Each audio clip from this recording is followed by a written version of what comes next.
guys, I'm Nicholas London. And I'm Chris Watson, and you're... Ladies and gentlemen, welcome to a new edition of CUPE Talk in the Maritimes. I am Nick, joined alongside my favorite brother, Mr. President of the New Brunswick Federation of Labor, Chris Watson. Chris, welcome to the show, man. Good evening. Thank you for that new introduction. It still hasn't sunk in yet. I'm still just me at Cupid Talk in the Maritimes, but let's get into this. It's been a while. It has been a while. It has been 4 weeks, a little. I think it actually has been 5 weeks if you want to get right down to it. But man, we got a lot of stuff going on. I mean, a lot of stuff, but right out of the chute, I feel like it's only right. We hit this CUPW and everything going on there because I don't know about you, but if I could say the word that starts with a P, I'm not happy about it. Man, what's going through your head with all this? Yeah, no, it's just thinking, the struggles and everything that those poor workers are going through. Uh, I think about my first time at we talked about it a little bit in that interview that's coming up a little bit later on. But my very first rally, CUPW. Another rally I went to the last time they were on strike, CUPW, and I went to another rally, CUPW, and then here we go again. So I've been to multiple rallies for CUPW workers while they try to fight for a fair collective agreement and protect health and safety. They fight against, protecting full-time jobs through, from going to part-time to precarious. So they're just, it's fight after fight after fight for these members. It's very important that we stand up and speak up and support these workers and protect our public postal service. The fact that we are even having this conversation disgusts me because at the end of the day, everyone is entitled to one thing, the right thing. And all they want is some security. And with everything else that's going up around us, everyone deserves a little help. That's right. And as far as I'm concerned, people need to make calls. You need to let the government know that these people need to be back at a bargaining table with a fair collective agreement, get them what they deserve, and moving forward, Chris, I know where you and I are going to be should something happen. That's What right.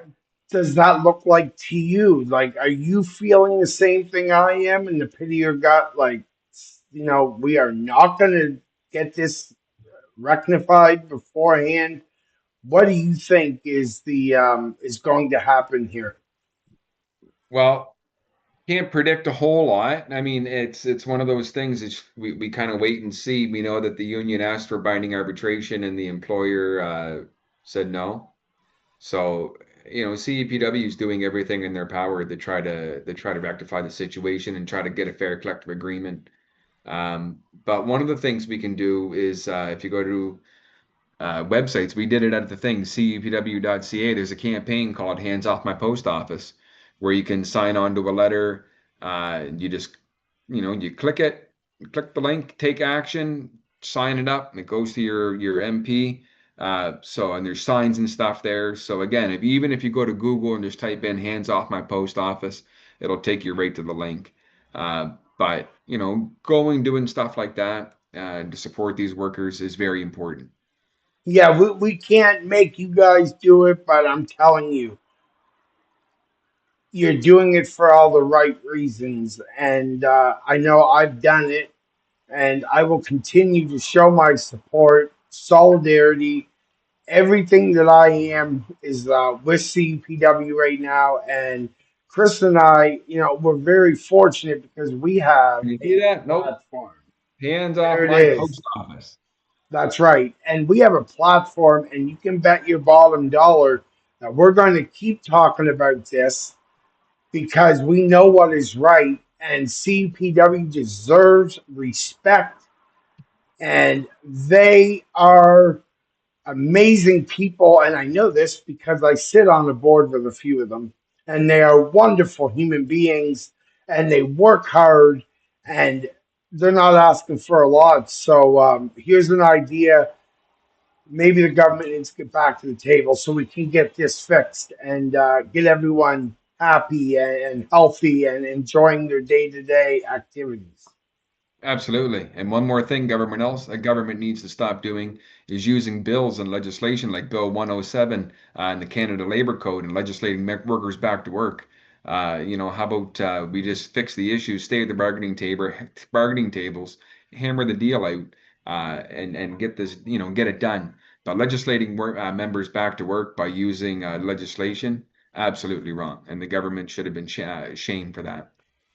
I've said it before, and it's funny you say that because in my interview that you're going to hear later, guys, you will hear that where I actually challenge the government to do what's right. You know, hey, you guys say you want the best for Canadians. Well, what's best for the Canadians is that we get CPW back to table, and you guys honor that and work with them instead of against them for once, and we can get everything where it should be.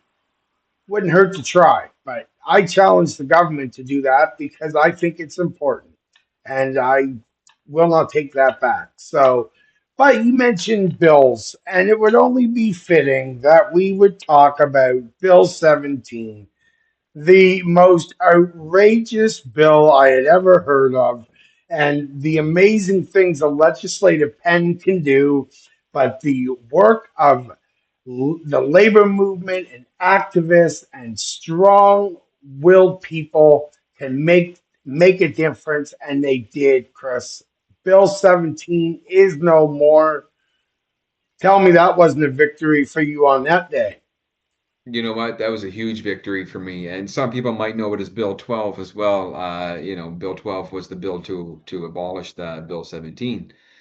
Huge victory. I mean, I sat up in that legislature for days and days on end, and let me tell you, that thing was built a long time ago, and it was not built for the comfort of the common folk because sitting up there in that gallery, oh man, it's so hard on the back and the behind, but it was worth it. It was worth sitting there every minute to keep that fight. And it was worth sitting there to hear the third reading go through. And I would do it all again for the members in a heartbeat.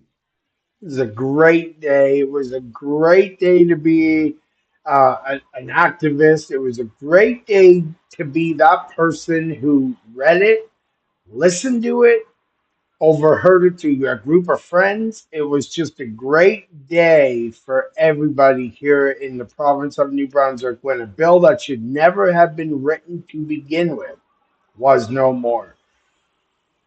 Absolutely. I know we sat there blowing horns in the windows and driving around the building and honking our car horns and everything else, because we weren't allowed in when different readings were going on. So, uh, hats off to everybody that played a part, from just participating in those rallies to sitting in the legislature to even watching it online and taking an interest. It's ultimately the members who are the driving force of solidarity. The leaders can only do so much. We need the members behind us, and let me tell you, the membership was behind the leadership. Excuse me, and we won. So a victory here in New Brunswick. Solidarity, brother. Absolutely. It was a great victory. I literally got goosebumps just saying that. It was a huge victory for us. It would only be fitting that we would talk about your victory because even though to you it hasn't fully sunk in yet, it has sunk in with me and hundreds of delegates that were there to witness it and cast a vote. And Brother Chris, you are the new president of the New Brunswick Federation of Labor, following. I'm going to call it greatness, Daniel Legier. I think I have to do that because if the stories that everyone was telling, it hit you right here. It really did. It was one of the most beautiful things you would ever hear, and you're following him, and you are now the leader of the New Brunswick Federation of Labor. Brother, what did that mean to you, leading up to everything, and then ultimately being announced as the new president? It's just like I gave one of my speeches. I'm very humbled by the experience. Knowing that the members entrust you for the next 2 years to lead, the largest the central labor body here in New Brunswick, forward is something that I take very serious. I do it with pride. I do it with passion. And, following in the footsteps of our dear brother Danny Legier, I take that as a tremendous amount of responsibility because that man was one of the most respected men, I would say, in this province. I know he was one of the top 10 francophones in this province, and his shoes can never be filled. But he has paved a path for labor in this province. And we just need to build on that path, and I'm committed to do that, and I'm committed to fight on in his legacy. But at the same time, I'm going to create my own path and create my own footsteps. Because that's what we do here in the province. So I'm really excited for the opportunity. We're talking CUPW. I get an email, letter, and everything all ready to go to the Canada Post Corporation, denouncing everything that's going on and standing up in support. And that's what we're ready to do. We're ready to keep pushing forward as a federation and support all workers across this province, both public, private, international unions. We have an international union now on our executive board, on our inner executive. We have public and private sector. You have good balance and we have a good mixture. And I'm just so excited for this 2 years. We got a lot of work to do, but we're going to get it done. And should be forewarned. We're a force to be reckoned with. We're here to make the ground shake and move. So, let's go. I couldn't be more proud of you. Seriously, I mean that. I really mean that. We are going to take a break, but when we come back, we are going to have. I was going to QPPEI's newly elected president, Ashley Clark, a very good friend to you and I, and to the show, and somebody who has given us the utmost respect on the show. We're gonna take a listen to that. I know people are gonna love it, and yeah, hang tight. We're gonna play some Higgins for you, a little bit of Charred Oak. Chris, you know all about Higgins. 100%. Having been at so many conventions and things lately, I've had a great time to talk to our brother Bob, and I want to give a shout out to Higgins Insurance. I know, they're a sponsor and everything as well. But at the Federation of Labor Convention, they did make a donation of $2,500 for the Danny Legier Solidarity Scholarship, and the inner executive is going to be working on the criteria for that, hopefully here next week, and we're going to be getting that out. So thank you to Higgins for making that donation to the Federation of Labor in Danny's name as well. Absolutely, brother. Let's take a quick break, and Ashley Clark is coming up next.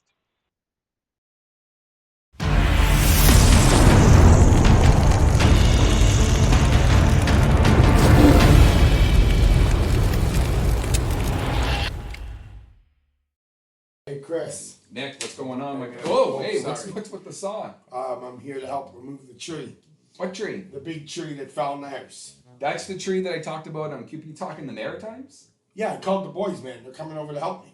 Oh, We got you. You have to call them and cancel that because I've already been taken care of. That was 8 years ago. Oh, Yeah, Higgins Insurance. They already took good care of me. 8 years ago. that's because there's a safety net for the unexpected. Absolutely. They're there for when accidents happen.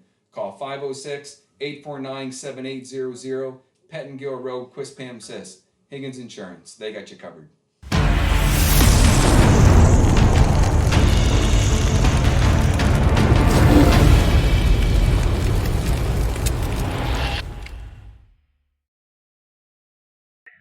All right, guys, this is Nick from CUPE Talk in the Maritimes, and I am actually talking with the newly reelected Ashley Clark, president of CUPE. Ashley, welcome to the show. Thank you for having me, Nick. You know, we've never got to really sit down and chat. I know you did with Chris. You were in Fredericton during a lot of stuff, and Chris was able to sit and chat with you. I believe it was the trade summit. Yeah. So having the opportunity to do this, I'm very happy about it, and I feel very privileged. Coming out of a few weeks ago, you were reelected as president of CUPE. How was that experience for you? Yeah, well, it is very nice to actually get the chance to talk to you, too. Handshakes and waves and convention halls, and that's been about it. So, yes, thanks for calling. And, yeah, it was great. Convention season is wild, as you know. So it kind of, it was my first convention being up for election that I was also the president of at the time. So you kind of, wearing both of those hats, it went by in a blur, but I was really, really honored to be successful in my re-election bid, and thankful to my CUPEI people for, continuing to put their faith in me and work together for another 2 years. So I'm pumped. I love your enthusiasm, and when you talk, and even when I've spoken to other people in CUPEI who have they talk about you in such a positive light and the vibes that you bring to the table. What is that like, knowing that, these, not only do they put their faith in you, they truly believe in you, and you are such a great leader. How is that for you, having that kind of positivity at you at all times? Oh my God, that's hilarious. It's a good thing this is an audio recording because I'm blushing. No, I mean, I am a passionate person. I have lots of opinions and I share them. So I'm glad that that's resonating with members and that it comes across as, as positivity. A lot of the stuff that we do as union is positive. Like, it's the good vibes, the solidarity, and bringing people together, and we all have similar goals. So it's easy to, get into that kind of good vibe energy, but we also hit a lot of struggles, and I think, I think approaching those common struggles with that positive energy helps us get through it, because it's really easy to spiral sometimes into despair when you're dealing with the kinds of things that, obviously in New Brunswick, you all know what it's like dealing with conservative government. We're still dealing with one here. So, I'm glad to hear that the rumors that you're hearing about me are that I'm positive energy, because you have to be kind of in this job. You have to cling to those kinds of things and put your, happy face forward sometimes, because you're dealing with great people who are all fighting the good fight. I'm happy to be happy when I'm working with other CUPE activists. Well, it's so funny because when they talk about you, and I will say this, and I know that Bob Keys, who you know as well, he'll get a good chuckle out of this, but I often put your excitement and your way of life and what you bring to the table on the same level as Bob, like always happy, cheerful, always willing to put your best foot forward. I can't help but I often, when I think of Bob, I'll think of you too, like in that same light. It's just funny to me that way. Wow, highest compliment. We love Bob. I do too. I think so. He's a sponsor on this show. He has been a huge supporter of Chris and I and Keep You Talking the Maritimes, and I just think so highly of him. Now, I want to talk a little bit about your convention, and of course, with CUPE National President Mark Hancock and Secretary Treasurer Candice Rennick being there, being a part of this, what is the atmosphere for you from your side when such high individuals as themselves are there to bask in your glory and be proud of you and enjoy your moment? Like, what is that like for you from that standpoint?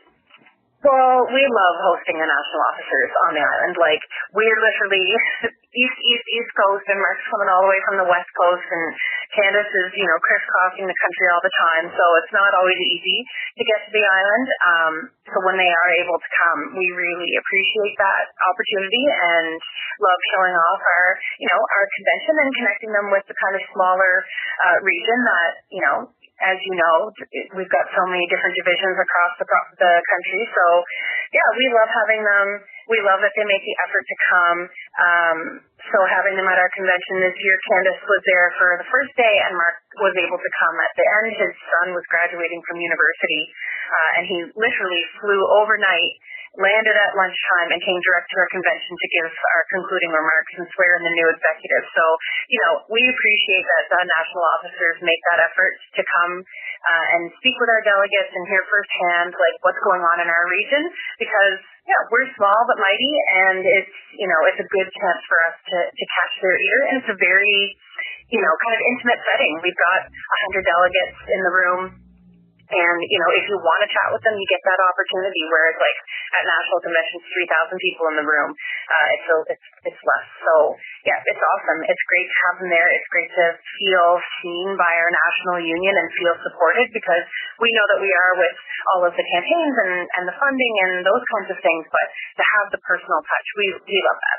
Yeah, I don't blame you at all. I had the pleasure of meeting them both at CUPE New Brunswick, our convention, and I just felt so honored and privileged to meet them, being that I really look up to not only them as people, but as what they do for the union, activists, president, national officers.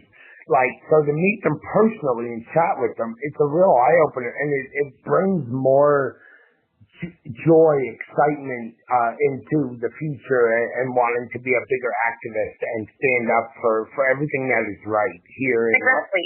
Yeah. You get to meet them as real people and, hear their jokes and see their sassiness, and you're like, okay, these people are humans who are in it for the right reasons, and they're here to support us. They're not just these, national officers on a poster. They're humans who are here to help and support us in every single way. So, absolutely. What is the plan moving forward for CUPE-PEI? You guys have a lot of obstacles in your way. We talk about conservative government. Where are you at as far as a plan, an agenda for for the coming months into the next year?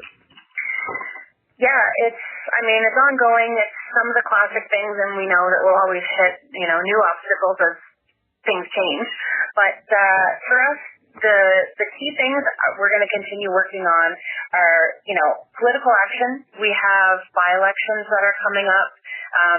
I don't know if you know this, but 3 of the political parties on Prince Edward Island, the 3 that have seats in the legislature, none of them have permanent leaders. So we've got interim leader, who is our premier, an interim Liberal, and an interim Green leader. So we're going to get new full-time leaders in all of the political parties in the next couple of months. We've got 2 by-elections that are coming up in the next couple of months. They have to be called by August. And as you know, our members have been struggling with bargaining. Our bargaining power and the limitations on our right to strike has been a huge issue across sectors: education, healthcare, emergency services. Those are all places that we feel we're not being heard, and we don't have, those kinds of push points that we would want to have. So when the elections come up, we're hoping to take our ongoing campaigns about bargaining and our right to strike and those kinds of things, and use them as ballot box issues. We saw in New Brunswick, when you made ballot box issues that, the lunchbox to the ballot box kind of your mantra, and you were successful in making change in your province. We know the best way to make change at the bargaining table is to make sure that the people who we're bargaining with, aka the government, that they know what what our concerns are, that they know that we can create that public pressure. So they kind of all, tie together. The bargaining piece, the political action piece, and ongoing struggles with privatization that we're experiencing. So hopefully we'll create pressure, we'll get the elected leadership to make better decisions about funding. That'll better affect our conditions of work so that we can bargain to really improve the members' working conditions and wages, which is ultimately what we're here to do. Well, I'm going to challenge the government right now in CUPE, all over, and especially PEI.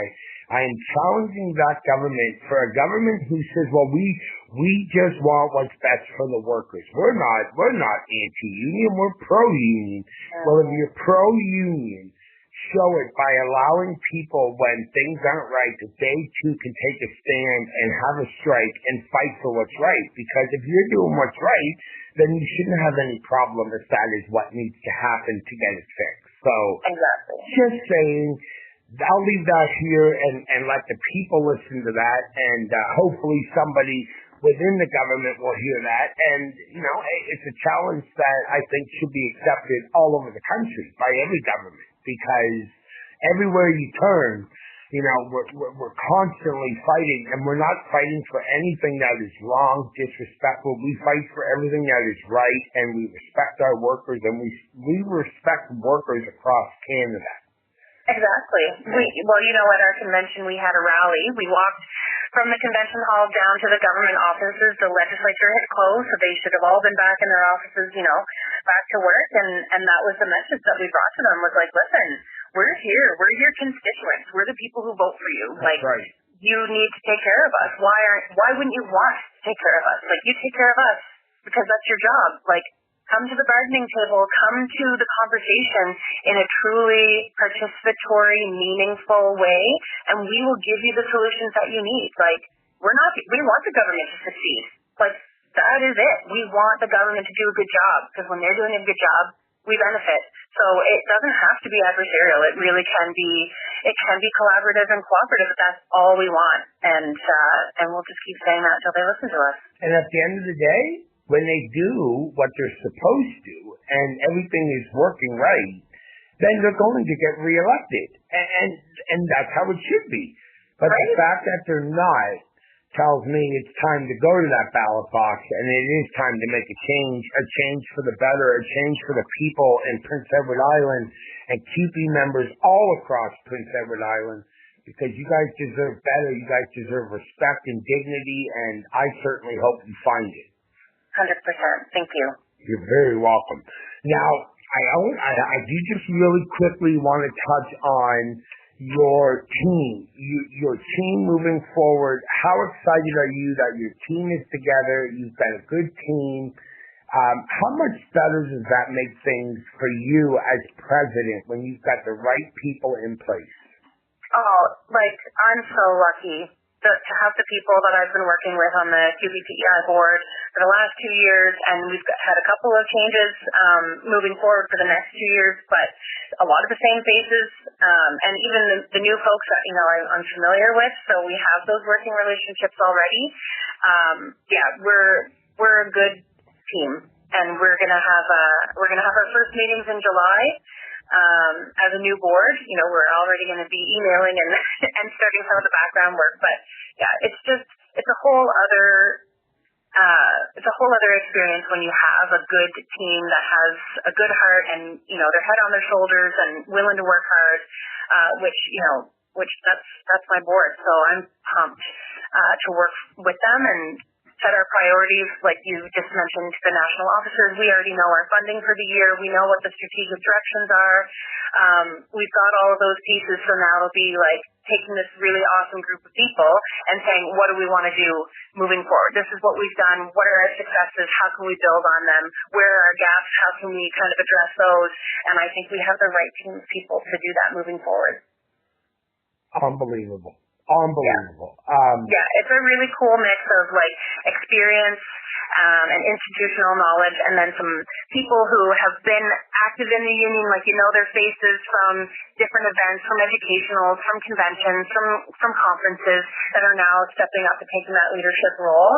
So it's really cool to see that transformation or that progression of people's union journey, and having them join us and bring those perspectives to the board. I'm really excited.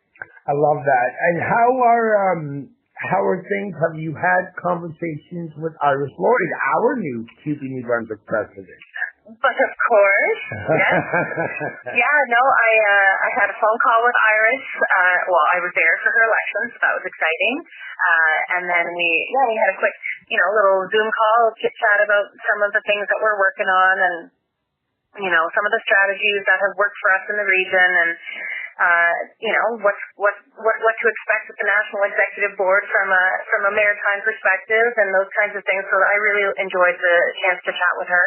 And then she came over to my convention as well, which, it was super busy and I didn't get to talk to her a whole bunch, but it was really lovely to have her support there. And she brought over some maple candy from New Brunswick that she shared with our delegates. Starting that relationship off on the right foot for sure. And we had a very cool opportunity where for a couple of days, we had 4 women presidents in the Maritime Atlantic region. All 4 of our provinces, Newfoundland, Labrador, Nova Scotia, New Brunswick, and Prince Edward Island, all had women presidents. And we got a nice picture, and it was really cool. So I'm happy that we had that opportunity to share that moment all together. And I'm really excited to work with Iris as Maritime sister provinces and now sisters in leadership. It's going to be great. I love that. Sisters in leadership. And you know what? We couldn't be prouder to not only have Iris Lloyd as our president, but have you as CUPE PEI president. Ashley, I can't thank you enough for sitting down and having a conversation with me on a Sunday. You are too kind, Nick. Thank you very much for having me. I hope we talk soon. We will. Take care. You too. See, that was a good interview. And I say that because it was me that did the interview. It was great. It was like a home run, like you playing baseball. You ever hit Absolutely. a home run? I'm hoping to hit one tonight. I got a game at 9:00. Perfect. Good luck. You got this. I want to personally thank the newly elected CUPE PEI president, Ashley Clark, sitting down on a Sunday to do it. We had a great conversation, as you guys heard. Very, very proud of the labor movement and what she is able to put together over in PEI. Of course, talking about her executives and the work they do, and how a lot of people will get things confused, right? They tend to think it's all one person that does it, but it's not. It's a group of people. It's a group effort to put all this stuff together. Chris, I think you better than anyone coming out of the Federation of Labor Convention, you could certainly say a thing or two just about that. Yeah, no, you're right. It's ultimately the executive that is the driving force, right? You're elected as the leader, but it's the whole team that mobilizes around you that makes everything strong. And my hat's off over there to the QPPEI team and that executive. They get a very strong executive. And again, congratulations to Ashley on being reelected into her position. That just shows that the members trust her and that she's doing a good job. So I couldn't be more thrilled to have her back into that position so that we can get these awesome interviews at CUPE Talk here in the Maritimes. That's right, brother. I couldn't agree more. I really couldn't. Great interview. Thank you, Ashley. I look forward to our conversation in the near future. Speaking of near futures, the big announcement, the press release that came out last month, a lot of changes coming to CUPE Talk, Chris. You excited? I'm ecstatic. I can't wait. I think it's going to be exciting I'll say the expansion of CUPE Talk in the Maritimes. I think that's fair. The expansion, absolutely. Longer shows. A producer, hats off, Mr. Brian Watson, on basically taking the lead on that, and going to be our brand new producer, which is going to be amazing, and it's going to be so beneficial for us to be able to fully concentrate when doing these interviews. That I couldn't be more thankful. And why don't you tell us the next one? Which one? Our sponsor person? Yes, Ooh, you mean Wes Wills? Wes Wills. Oh yeah. No, see, we're building ourselves a team, right? Is what we're We sure doing. are. Right? It's just like an executive. We're building ourselves a team of great people that are going to help move this show into the next spot. Like we're taking it forward, right?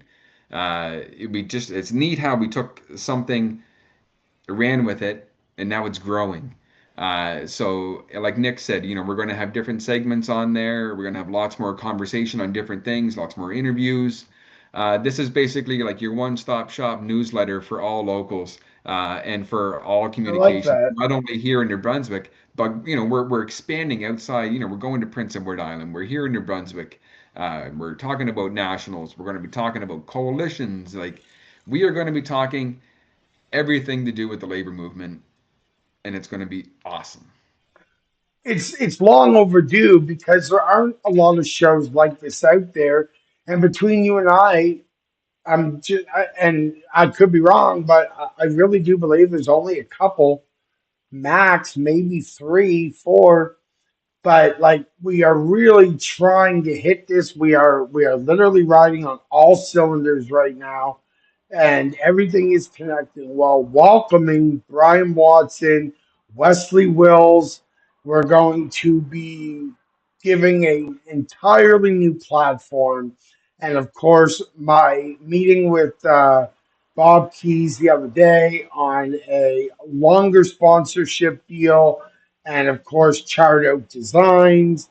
Like we are really rocking, and we are literally firing on all cylinders right now, Chris. 100%. 100%. And, as the summer goes on, and there's going to be all kinds of events happening, we're going to be there hopefully at a lot of them. And, we'll be doing some interviews and some recordings and stuff like that too. So, keep an eye out for us. I know we get sweaters, but maybe we'll have to get ourselves some t-shirts because it is summertime. I know you don't look like you're really tanned right now because of the sunlight, but I know you went away to the Cayman Islands, so I know you got a tan. Boy, did I ever. Did I ever. Now, that's enough about me. Let's talk about you. No, I'm just kidding. I'm joking. We have to get to the Iris Lloyd interview, of course, the newly elected CUPE New Brunswick president, because our show's a half an hour long. People are probably like, I'm going to say it, BS. There's no way that show's a half an hour long, but it's supposed to be. But Chris, what do you say we show a little bit of Chart Oak Designs, and then we hit to the finale, if you will. Yeah, let's roll it. New Brunswick Federation, all I kinds of love it. newly elected people. You said it was going to be a newly elected night.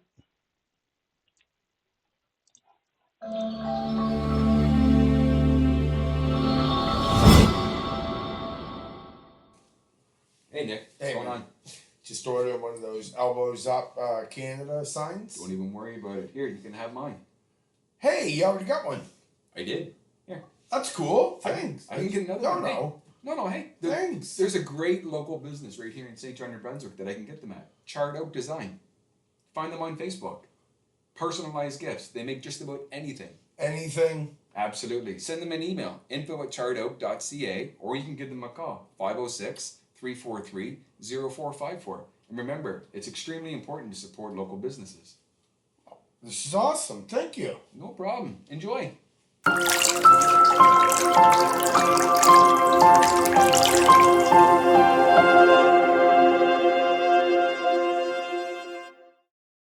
And we are so lucky and honored to be chatting with the brand new CUPE New Brunswick president, the one and only Iris Lloyd. Iris, welcome to our show.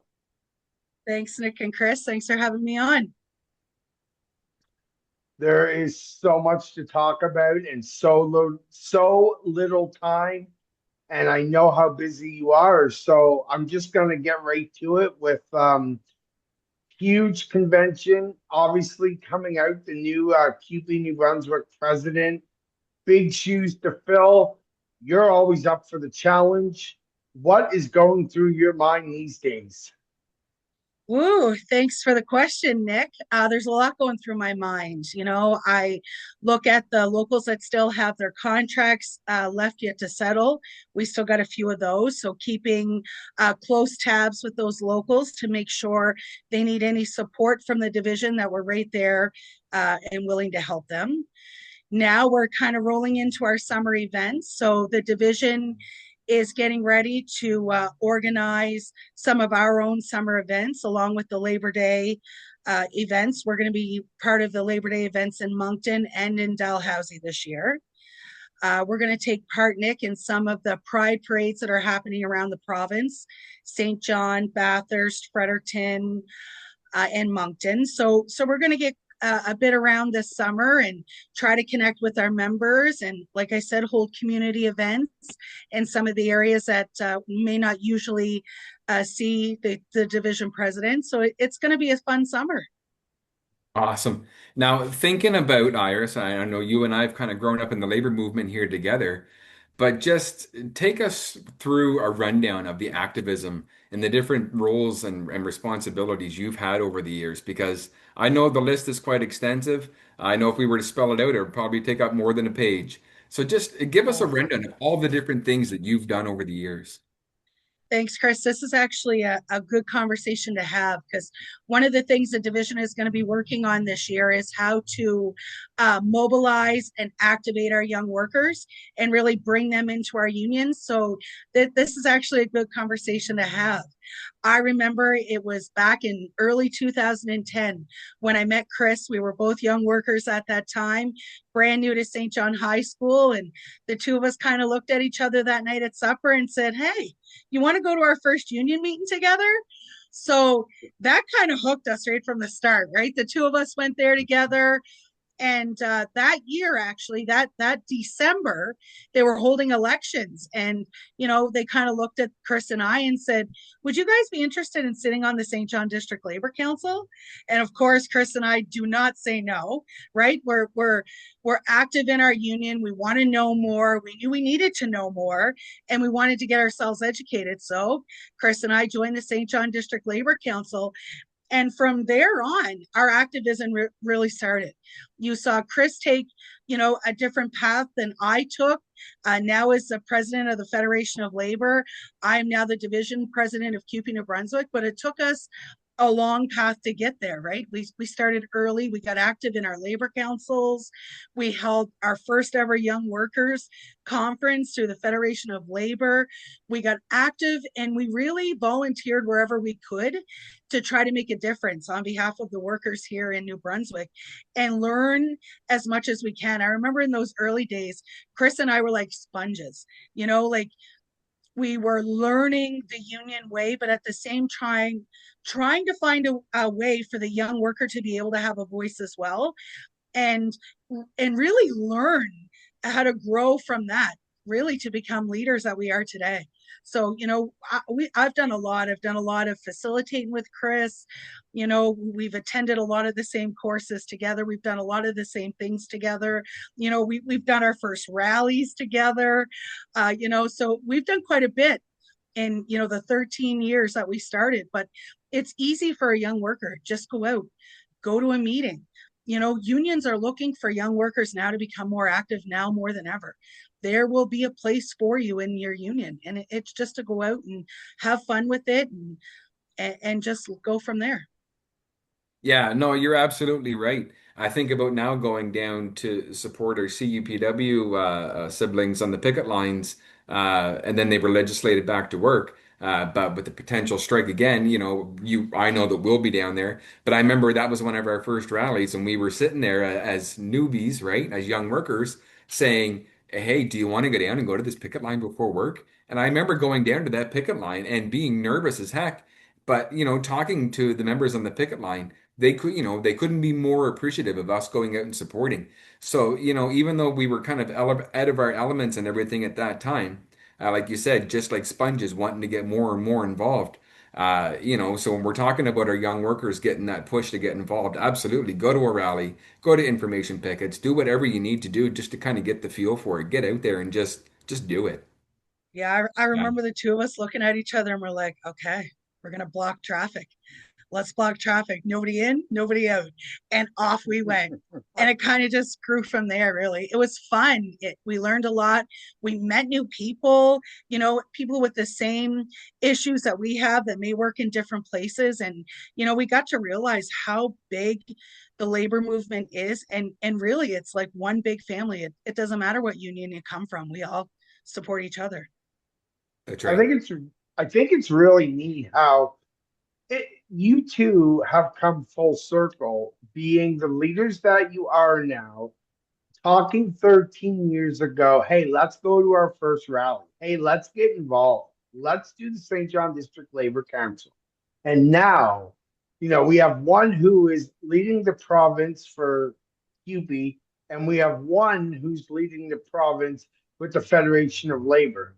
I mean, can you come more full circle than that, really? No, you're right. And it just goes to show, I mean, hard work and activism and just getting involved and you can make that difference, right? Where you wanted to start so long ago, make a difference in yourself. Now you're doing it on a much larger scale and doing it for everyone. Now, Iris, with everything going on with CUPW, and obviously your agenda is so packed, how do you pull this off? How do you manage? You are one of the biggest go-getters I know. And I mean that in the most complimentary way. How do you pull it off? How do you do it? Honestly, Nick, I have an amazing team of presidents behind me. Like my board, the CUPE New Brunswick Division Board is full of probably the best of the best leaders that could be offered here in the province. I think about the ones that sit around that table and how they fight for issues, and not just CUPE issues, not just issues that affect our members, but we look for things that we can help actually the province, help the workers that are not unionized. Look at that. We work a lot with our coalitions, and I couldn't do it without my division and, my inner executive, Sharon, Kim, and Serge, and the regional director that we have in Sandy Harding. We all work together as a team. And I think as a team, that's how we take on the issues that are happening. Nick, I think back now, currently what's going on with CUPE Local 2745 and the cuts to their library workers. CUPE 2745 is doing everything they can to try to get those cuts reversed.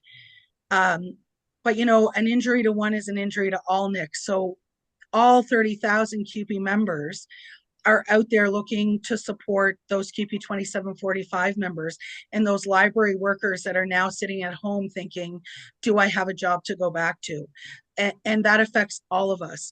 So, I give support and solidarity to Teresa McAllister and her executive at 2745 and those library workers that right now are just worrying about whether they're going to lose a job or not. It's those kind of things, Nick, that keep you up at night. Is those CUPE members that are worrying, where will these cuts hit next, and will it affect us? And how do we support the members that are going through something like this? Yeah, you're right, Iris, and it's the same thing on the federation level. 30,000 CUPE members across this province support all the workers as they face all these cuts, and it's the same with the federation, right? On the 40,000 workers that we represent too, we are in full support of CUPE 2745, and as they fight this battle too. So of the people that are listening from 2745, just know that your fight isn't. You're not doing it alone. You're doing it with labor's support. With CUPE and every other organization, as labor does across this province. Solidarity, Chris, and thank you. 100%. Absolutely. And talking about coalitions, because we can't say no, like Iris said. Congratulations on your new appointment on the weekend, because we don't take time off at the NDP convention. Newly elected Zone 4 representative for St. John. So congratulations to you. Thank you, Chris. I'm glad you brought that up. I just felt like as a CUPE member, our party that we support, we are a partisan union and we do support the NDP.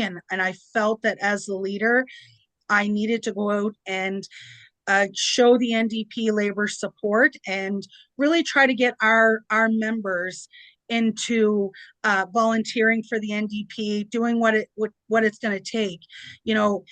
Quite honestly, Chris, that federal election, and not to get too deep into the politics of things, but it was quite scary. And I want to make sure that we've got workers, that are sitting in Parliament, workers that are sitting, in the New Brunswick legislature, that those people are working on behalf of our members, on behalf of all the workers across the country and in the province. And I thought, what better way to spend my volunteer time than working with the NDP party and, trying to rebuild that party in the province of New Brunswick.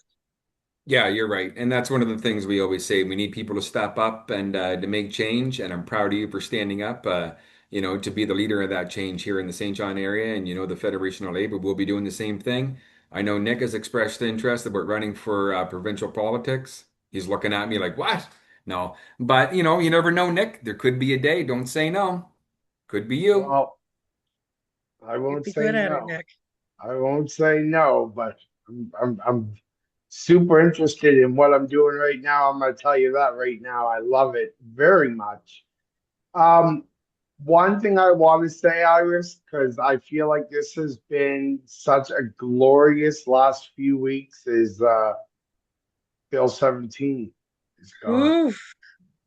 Yes, Bill 17. So, for those of you that don't know, Bill 17 was a bill that got thrown on three different CUPE unions. That was CUPE 1253, CUPE 2745, and the New Brunswick Council of Nursing Home Unions. And yes, this bill was a bill that affected our pensions, but really what it took away was our voice and free collective bargaining for not just the three locals. That potentially, just like Chris says, with those 40,000 workers, that could potentially impact all of us. If governments are able to just impose bills that take away our rights to free collective bargaining. So it was monumental, quite honestly, that the Liberals through Premier Holt lived up to their words and actually did what was right for 30,000 potentially CUPE workers and 40,000 unionized workers across this province. It's a big deal. It's a big win. Yes, those locals are going to go back in and now they are going to bargain their pension plans. But to have a government, Nick, that actually is good on the word that they keep their word, it's a good win for us. Yeah, you're right, Iris. And, we spent many a days up there. And like Iris said earlier, we've done a lot together. We were previously Iris, previous provincial president for CUPE 1253, and myself as a regional vice president and on council with you. We spent many a days up there listening to, the anti-union. I don't want to say, I know what I want to say, but that's not politically correct. But anyway, sitting there listening to Higgs and the lies coming, from the floor about that. And, we sat there for a week or more on end up in that legislature, and listened to it and trying to fight back against this bill. And like you said, to see a government now to repeal that bill is a huge win. It's a huge win for labor in this province. Some people might have heard it as Bill 12, which is a bill to amend Bill 17. I know one person tried to have a conversation with one of the MLAs, and she was quite adamant to correct the person. Oh, you mean Bill 12? And it's like, you know exactly what we're talking about. Don't try to sugarcoat it or twist it any way you want. You're just upset because it's being taken away. But huge win. Like you said, when a government comes in and uses that legislative pen and tries to take away the collective bargaining process, shame on them. So, kudos for this victory. I mean, it's something definitely we need to celebrate.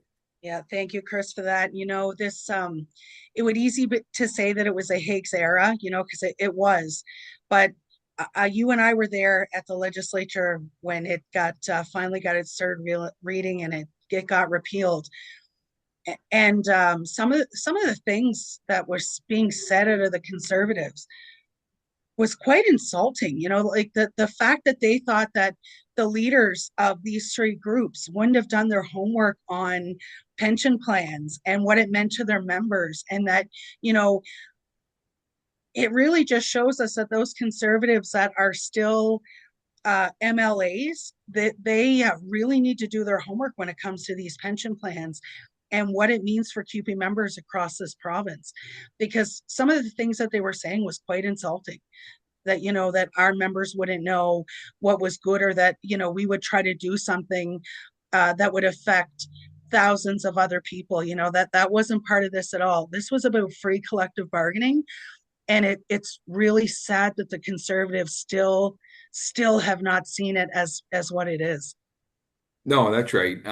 Most notably, I know even when it was going to the third reading, there was a motion to try to send it to Laws and Amendments Committee to have discussion even. But thankfully, that was defeated as well. So I mean, they're just grasping on straws with this. And I mean, we know right from the get-go that it was a union busting bill and everything else, right? So I remember we organized, and that's what we do, right? We organize, and that's when we're talking about for people to come out to different things. We organized. We even went to the labor minister's office, Arlene Dunn at the time, and we called for her resignation to say that she wasn't representing labor fairly. And what happened? She resigned. She did. So, You're absolutely right, so that's Chris. what happens, when we show people, just like the chant says, this is what democracy looks like. And this is what democracy looks like. We were able to do that. We were able to get rid of the bill. And, it just kind of shows that when government comes and tries to attack us, that we mobilize, we organize, and we put the boots to the ground, and we're not afraid to stand up for what we feel is right. You're here, Chris. Oh, well said, Chris. Well said. Now, one thing I do want to talk about is Labor Day and the importance of it. And I know it's a few months away, but let's be honest, it takes a few months to plan it because it is a huge day. And I'm just wondering, from your standpoint, Iris, what Labor Day means to you as an individual, and then, of course, what it means for you to make sure that Labor Day is a huge success for everyone. Thanks, Nick. That's a good question, because that's probably something that very early on, Chris and I both have had very active part, at least in St. John, getting the Labor Day events going. As Chris and I both sat as Labor Council presidents before, it would have been both of our responsibility to organize that event in our city. You see, Nick, a lot of the Labor councils, and this is probably where Chris is better to talk about, where they organize to have these Labor Day events. But I think they're very important. That's our day. It's our day to be able to come out and celebrate our victories. And more and more, I hope that we see CUPE members, all unionized members, support their labor councils around the province and come out to those Labor Day events. They're a good time, and it's a good time to be able to talk to the other unions, your co-workers, and just relax and think about the day, and think about that it's your day, and that workers have fought hard in the past to get us this day, and it's a good day to celebrate. You're right. And like you said, people have fought hard. There's been people that have even died, to bring us advancements in the labor movement. And you're right, it's our day and it's a day to be celebrated. And I can't wait for it because I think this year it's going to be a little bit bigger and a little bit better. Every year we want to grow it more and more. But Iris, I know you're busy, so we're going to wrap it up here today. I want to thank you for just, sitting down here with CUPE Talking the Maritimes, Chris and Nick. What is it, 427? We got meetings tonight to go to. We got New Brunswick Health Coalitions, which we're going to do a piece here on CUPE Talking the Maritimes. We're going to talk all about our coalitions. So you're going to understand that when we go to conventions and we pass resolutions to support all these different groups, we're going to give you a rundown on what these groups are and what they do. So again, on behalf of CUPE Talking the Maritimes, Iris, thank you very much. And I'm sure, well, I'll see you tonight, but I'm sure everybody else here in the province will see you real soon. Thank you. Thank Thank you, you. everyone, for listening. And thank you, Nick and Chris, for having me on. It was a great interview. Thanks, guys. Right. That's a Thank great. you. What a great interview that was. So honored again to sit down and pick the brain of the newly elected CUPE New Brunswick president, Iris Lloyd. Chris, what did you think of that? Yeah, no, great interview, and thankful, that these leaders take the time out to, to give us those interviews. We know that they lead, very busy lives. It's meetings, meetings, meetings. My phone's going off with reminders of meetings this evening right now. So I'm just very thankful that they were able to take the time out to, to address the membership so that they're aware of who they are. And it's just very important. But great interview. Uh, Iris is obviously a personal friend. We started in the labor movement at the same time, and we worked together through labor councils, local executives. Uh, uh, Provincial councils. Iris sits on the executive board for the federation. So we've worked together so much in all these different groups that I just couldn't be more proud to be able to have her here on that show. It was a great interview, and it went just the way I knew it would. I'll call it. It was a 5 star. Uh, very happy with tonight's show. Very happy with the direction of our show. Keep talking to Maritimes, and well, I mean, I don't want to put you on the spot. It's been a while. I know you probably don't have one, but what are the odds you would have a quote nearby? Well, I'm thinking about Bill 17, aka Bill 12 now, and about how that went down. So the quote that I have is, "Where there is unity, there is always victory." Well said, brother. Take us home. All right. Well, on behalf of Nick and Chris at CUPE Talk here in the Maritimes, we want to say thank you, and we'll see you next week. Solidarity, my friends.